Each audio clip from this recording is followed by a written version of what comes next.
বলছিলাম যে রোজার বিনিময় আল্লাহ তাআলা বলতেছেন যে রোজা আমার জন্য বান্দা রেখেছে, এই রোজার প্রতিদান আমি নিজে হাতে দেব।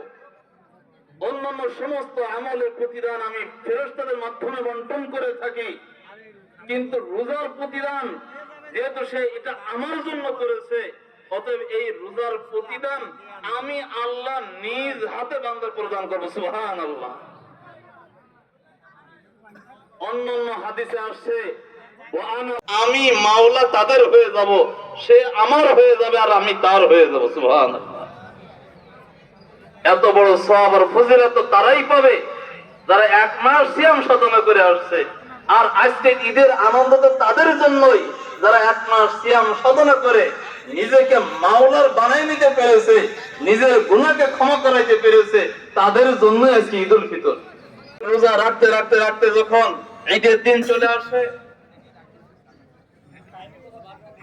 ভলান্টিয়ার ভাই যারা আছে দ্রুত ত্রিফল গুলো একটু বেছাই দিই। ভলান্টিয়ার ভাইরা দ্রুত ত্রিফলটা বিছাই দিই। তা হাদিসে কুদসির ভিতরে আসছে, যখন ঈদুল ফিতরের দিনটা আসে তখন আল্লাহ তাআলা ফেরেশতাদেরকে নিয়ে গর্ব করতে থাকেন। বাহা বিহিম মালাইকা, আল্লাহ তাআলা এই সমস্ত বান্দাদেরকে দেখে বা আল্লাহ তাআলা ফেরেশতাদেরকে নিয়ে গর্ব করতে থাকে, ও আমার ফেরেশতারা, তাদের পরিপূর্ণ পারিশ্রমিক দিয়ে দেওয়াটাই এটাই হলো সমীচীন।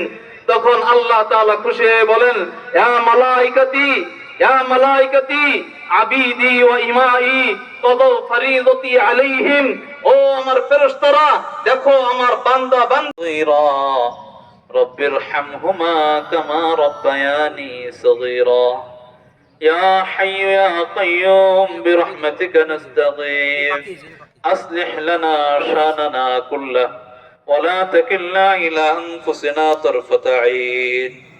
মাবুদ মাওলা, আমরা এক মাস সিয়াম সাধনা করার পরে মাবুদ মাওলা ঈদগাহে হাজিরা দিস।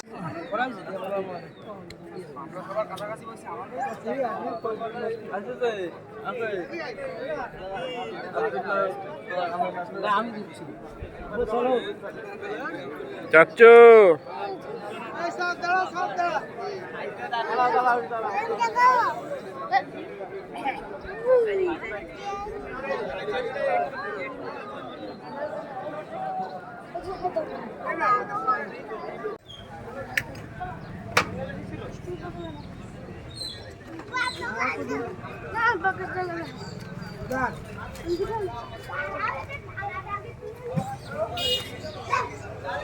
আমাদের কালেকশনের টাকা